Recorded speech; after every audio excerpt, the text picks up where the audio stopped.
Qadim zamonda o'qish va yozishni yomon ko'radigan bir bola bo'lgan ekan. U turli bahonalar bilan maktabga bormas, borganda ham berilgan vazifalarni bajarmay faqat yomon baho olar ekan.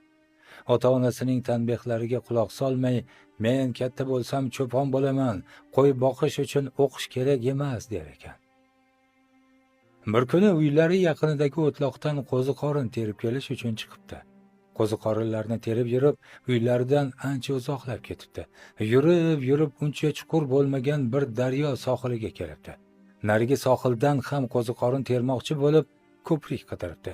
Yaqin atrofdagi ko'prik oldiga borib qarasa, uning chetidagi taxtachaga nimadir yozib qo'yilgan ekan.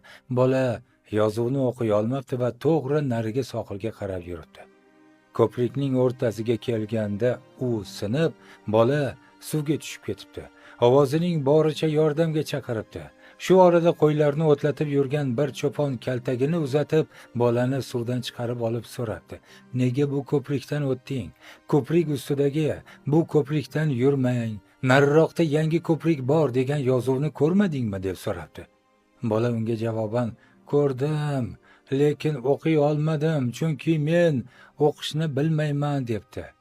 Shunda cho'pon unga, bolam, hatto qo'y boqish uchun ham o'qish kerak" deb javob bergan ekan. E'tiboringiz uchun rahmat.